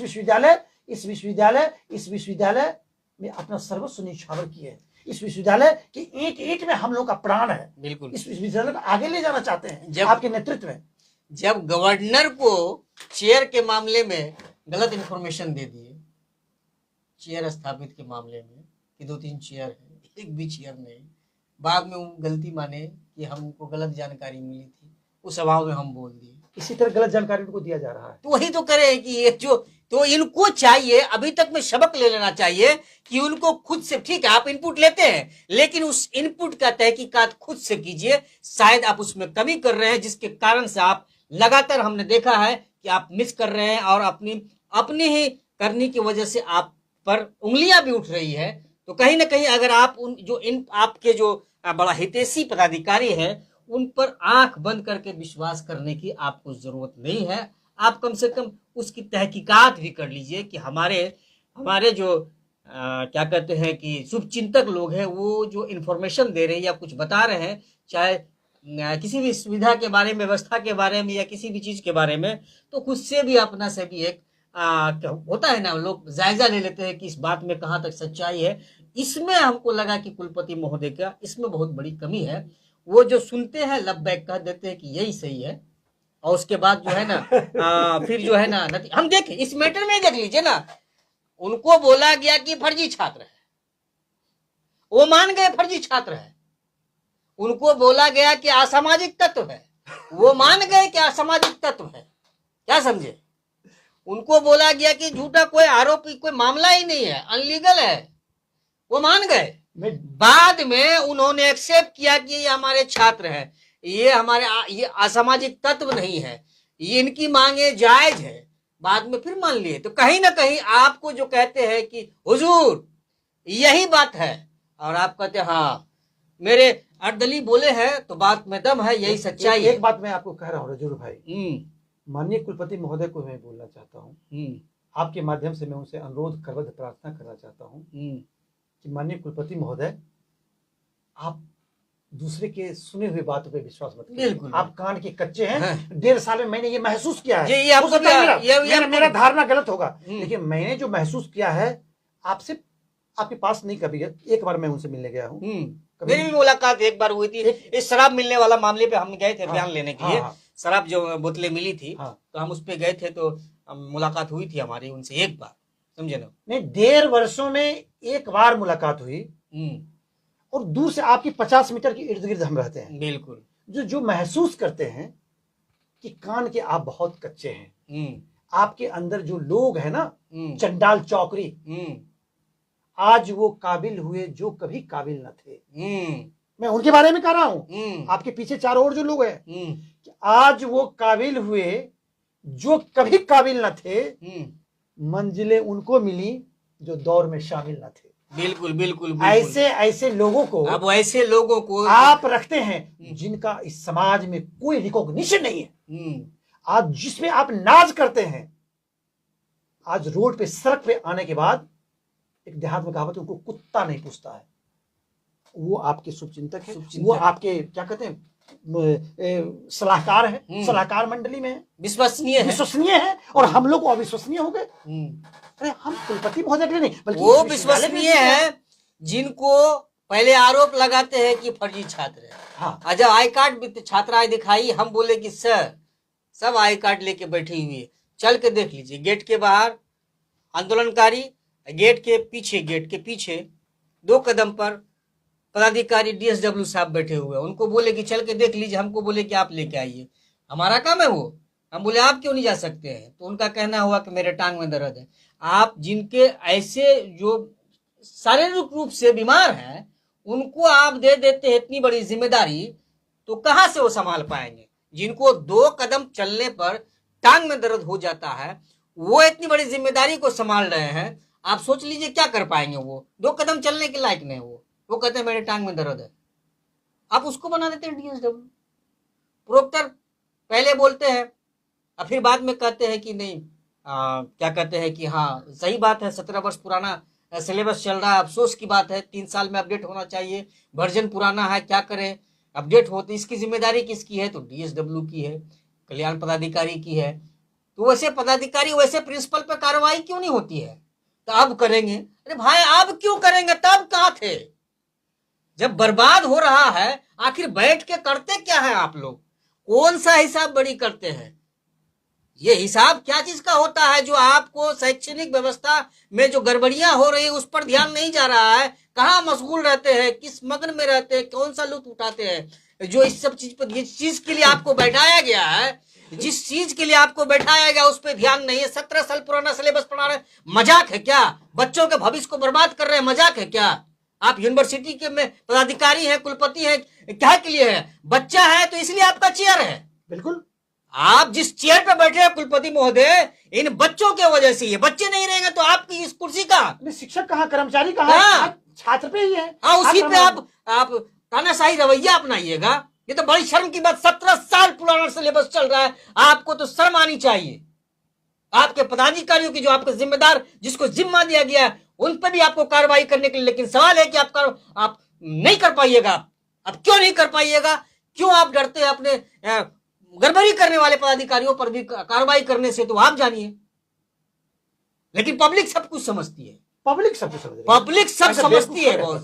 पब्लिक में आप कभी अपना एक विश्वसनीय, वो विश्वसनीय नहीं, एक ओरिजिनल विश्वसनीय को भेजिए मार्केट में और देख लीजिए आपको क्या पब्लिक बोलती है। नहीं, मैं आपके माध्यम से कुलपति महोदय को ही कहना चाहूंगा कि आप किसी स्वतंत्र एजेंसी से बिल्कुल आप अपने कार्यकाल का आप सर्वे करवा लीजिए। सर्वे करवा लीजिए। मैं आपसे प्रार्थना करता हूं हुजूर, आप सर्वे करा लीजिए। यहां का 99.5% नागरिक आपके कार्य से संतुष्ट। अरे नागरिक क्या, कर्मचारी खुश नहीं है, पदाधिकारी खुश नहीं शिक्षक है, खुश नहीं है। हमने तो महसूस किया है, कोई नहीं खुश है। शिक्षक, कर्मचारी, पदाधिकारी, छात्र, वो 2-4 लोग खुश हैं आपसे। वही तो आप अपने कार्य के 2-4 मेरा ट्रस्ट आपने खुद करा, ट्रस्टेड है। 4 आदमी से विश्वविद्यालय चला लीजिए, आप चला लीजिए। वही हम लोग उसी बाद में टर्मिनेट कर दीजिए। अरे उन्हीं के भरोसे चला रहे, तब तो ये सब खामियां है। 17 साल पुराना सिलेबस चल रहा है। अब जनाब को पता नहीं है कि हमारे यूनिवर्सिटी के अंदर बच्चों को 17 साल पुराना सिलेबस पढ़ाया जा रहा है। मजा भविष्य में बाबा, कौन देगा उसको जॉब? नहीं मिलेगा। कौन देगा जॉब? जॉब ओरिएंटेड कोर्स है और उसके सिलेबस को अपडेट नहीं कीजिए आजकल। अभी तक में कार्रवाई कर देनी चाहिए। अगर थोड़ी सी भी आप अपनी कुर्सी की गरिमा को समझते हैं तो अभी तक में वैसे पदाधिकारियों को, वैसे जिम्मेदारों को, वैसे कॉलेज के प्रिंसिपल पे कार्रवाई कर देना चाहिए। अभी तक में उनको नहीं कर रहे हैं तो पता नहीं क्यों कर रहे हैं। करना तो आपको है, बिल्कुल, हम लोग को थोड़ी करना है। लेकिन हम लोगों के सामने में हम लोग जो जिस तरह के हालात को देखेंगे तो सवाल करेंगे ही। जाहिर सी बात है, सवाल कड़वी होती है, बिल्कुल कड़वी तो लगेगी। लेकिन भाई जो देख रहे हैं आप, ऑन रिकॉर्ड आपके प्रोक्टर खुद बोले हैं कि हाँ ये अफसोस की बात है। आप सुन लीजिए। शायद हमको लगता है उस बात को लेकर आपस में भी कुछ भी तानातानी हो गई है। जो प्रोक्टर साहब ने इस बात को एक्सेप्ट किया ऑन कैमरा कि हाँ 17 साल पुराना चल रहा है, ये अफसोस की बात है, 3 साल पे अपडेट होना चाहिए। ये इसकी ये प्रिंसिपल जिम्मेदार है, पदाधिकारी जिम्मेदार है, तो एक्सेप्ट किए। तो क्यों है, क्यों नहीं कार्रवाई कर रहे हैं वैसे लोगों पे? बच्चों का भविष्य बर्बाद कर दे। पदाधिकारी है तो उनको हक है, अधिकार है कि उनके भविष्य को बर्बाद कर दे। अच्छा रजीवर भाई, मुझे ऑन कैमरा बोलने में कोई परेशानी नहीं है। क्या आज माननीय के सामने, माननीय हमारे विद्वान कुलपति हैं, बिल्कुल, लेकिन उनके सामने एक पदाधिकारी की हैसियत है उनको सलाह दे सके? कर्मचारी छोड़ दीजिए, सारे लोग डर के माहौल में रहे। मैं ये बात कह रहा हूं पृथ्वीराज यदुवंशी, अध्यक्ष कर्मचारी संघ, ऑन द कैमरा। ये इतना आसान नहीं है कि सच को सच कहना। अगर सच को सच कहना बगावत है तो समझो हम बागी हैं। और इसके बावजूद भी मैं कह रहा हूं कि आज विश्वविद्यालय में एक डर का माहौल है, एक भय का माहौल है। सारे लोग डरे हुए। क्या डर करके शैक्षणिक व्यवस्था में आप सुधार कैसे लाएंगे? किसी स्प्रिंग को आप ऐसे दबा के रखिए, बहुत देर तक दबाया नहीं जा सकता है। जब ही आप छोड़िएगा लंबी छलांग मारेगा, स्पीड पूरा रहेगा उसमें। तो वही स्थिति है। मैं पुनः ईश्वर से प्रार्थना करता हूं कि माननीय कुलपति महोदय मेरे बात पर इन टोटल चीज को ध्यान में रखते हुए कहीं ना कहीं आपको क्या ऐसा, जैसा कि हमने हेडिंग दिया है कि बीएनएमयू के वजूद पे मंडराते खतरे को लेकर हम लोग खास बातचीत करें, क्या आपको नहीं लगता है कि बीएनएमयू के वजूद को खतरा है? बिल्कुल खतरा है, अभी तक खतरा है।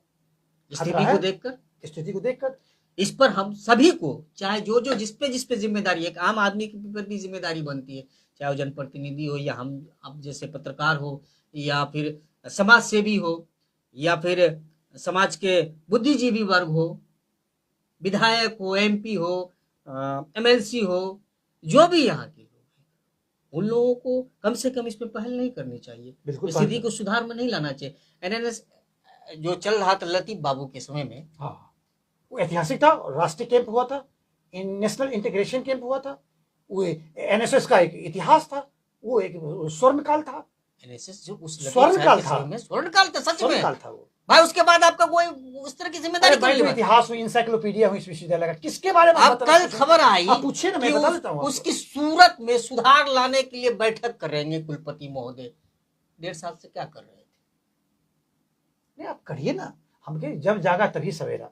मैं तो कह रहा हूँ कि माननीय कुलपति महोदय, अभी आप सबसे पहले अपने बारे में सर्वे करा लीजिए हाँ। कि आपके बारे में छात्र क्या कहता है, छात्र क्या, अभिभावक क्या कहता है, हम्म। शिक्षक क्या कहता है, कर्मचारी क्या कहता है, हम्म, आम लोग क्या कहते हैं, हम्म। जनप्रतिनिधि क्या कहते हैं, हम्म। आप वो करवा लीजिए, आपको स्वयं पता चल जाएगा।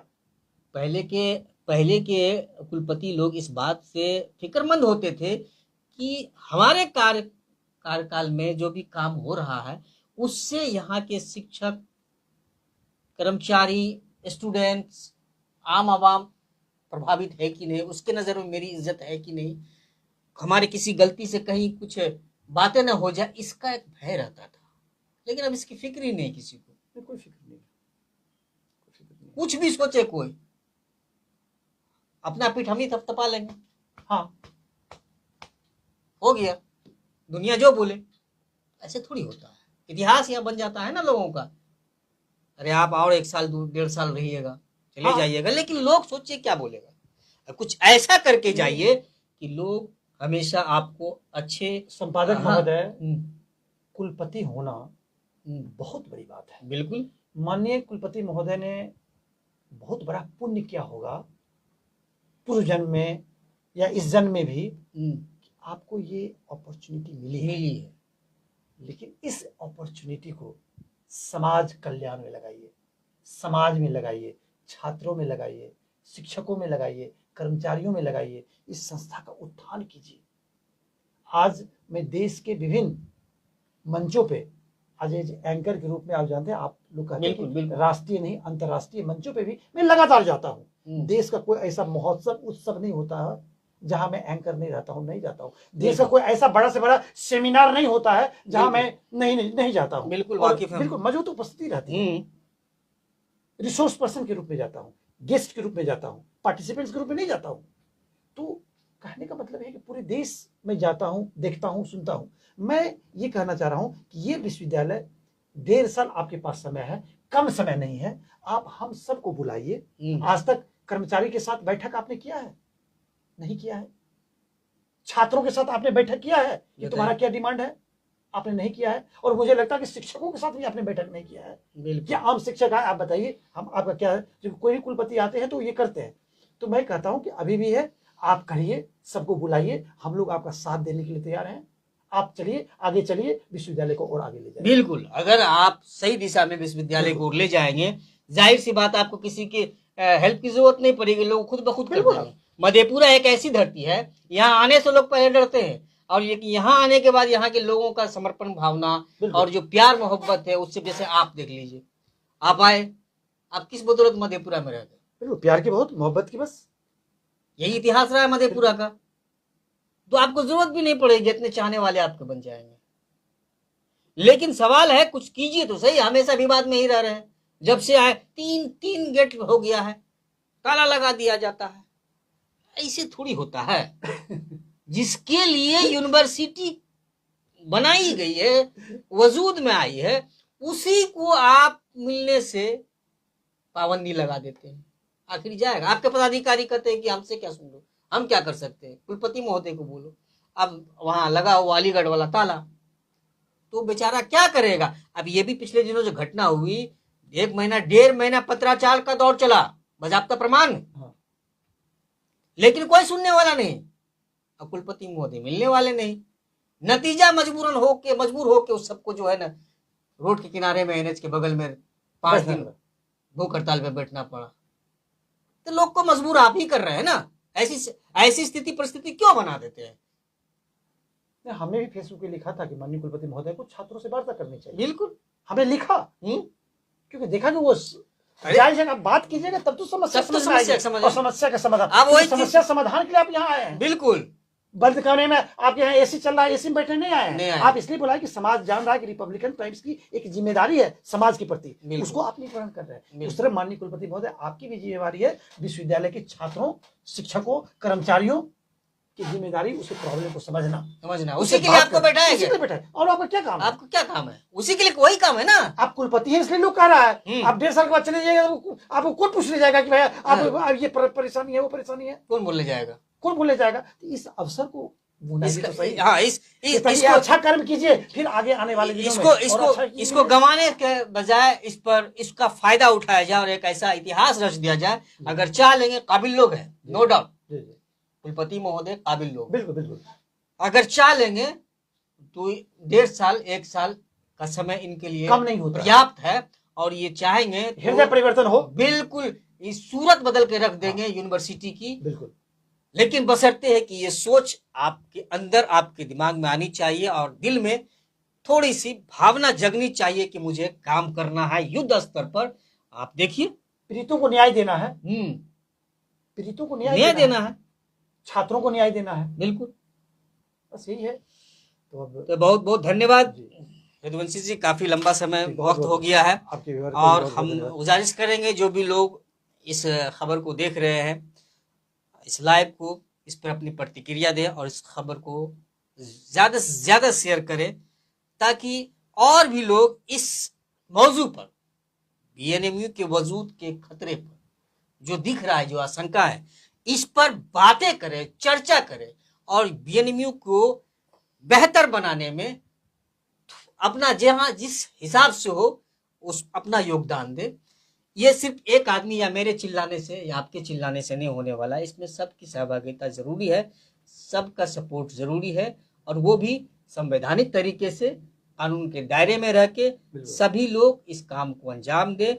सवाल करे, जनप्रतिनिधि भी सवाल करे कि आखिर इतनी शिकायत क्यों मिल रही है। समाज सेवी भी प्रोग्राम में तो मुलाकात भी हो जाते हैं, बुद्धिजीवियों से, समाज सेवी से, है? वो भी सवाल करे कि आखिर इतना सवाल, इतना विवाद क्यों होता है। तो जाहिर सी बात है, अगर सभी की कोशिश होगी तो बहुत चीज सुधार देखने को मिलेगा और उसका फायदा यही के बच्चों को मिलेगा। मधेपुरा, सुपौल, सहरसा जो आपके बच्चे हैं, बिल्कुल, हाँ, उन्हीं को फायदा मिलेगा, बाहर वालों को नहीं। तो इस पहल में, इस दिशा में, इस मौजू पर सबको पहल करने की जरूरत है और सबको बीएनएमयू को बेहतर बनाने में अपना योगदान देना जरूरी है। इसी के साथ आज हम इस लाइव को यहीं खत्म करते हैं। धन्यवाद।